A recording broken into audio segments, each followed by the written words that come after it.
Assalamualaikum sahabat entrepreneur. Berikut adalah tahapan proses pengalengan makanan di Enisa Kitchen. 1. Proses pemilihan bahan baku yang berkualitas. Demi menjaga mutu dan rasa makanan, tim produksi akan memilih bahan baku yang berkualitas. Rempah-rempah dan bumbu yang digunakan pun merupakan bahan-bahan pilihan, sehingga cita rasa makanan kaleng yang diproduksi tetap terjaga.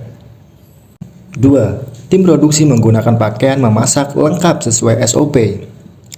Ketika mengolah bahan baku dan bumbu, tim produksi wajib menggunakan seragam memasak sesuai SOP. Hal ini dilakukan agar selama proses pengolahan bahan baku tetap bersih dan higienis. Tim juga wajib menggunakan sarung tangan yang steril untuk meminimalisir adanya kotoran dan bakteri selama proses memasak. 3. Menyimpan bumbu dan bahan baku. Semua bumbu dan rempah yang akan digunakan disiapkan sesuai wadah masing-masing. 4. Semua bumbu dan bahan baku dicuci hingga bersih. Hal ini dilakukan agar bahan baku tetap higienis dan steril sebelum dimasak. 5. Semua bumbu dipotong kecil-kecil kecuali untuk beberapa bumbu ditumbuk seperti bawang merah dan bawang putih hingga cabai. 6. Bahan baku utama seperti daging dipotong kecil-kecil sesuai standar, lalu direbus atau dipresto hingga lunak. 7. Kemudian, bumbu yang sudah dihaluskan disangrai hingga tercium bau yang sedap. Jangan lupa ditambahkan minyak goreng secukupnya. 8. Selanjutnya masukkan daging dan tumisan bersama bumbu halus yang sudah disangrai tadi. 9. Sangrai semuanya dan jangan lupa tambahkan daun salam dan serai beserta air secukupnya.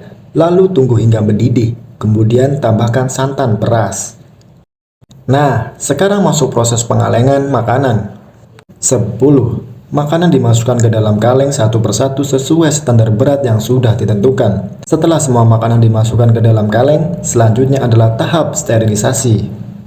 11. Proses ini sangat penting untuk menjaga makanan dan kaleng tetap higienis dan steril dari kuman dan bakteri. 12. Setelah proses sterilisasi selesai, makanan masuk ke dalam proses selanjutnya, yakni proses seming kaleng, yakni proses penutupan kaleng menggunakan alat bernama semer. 13.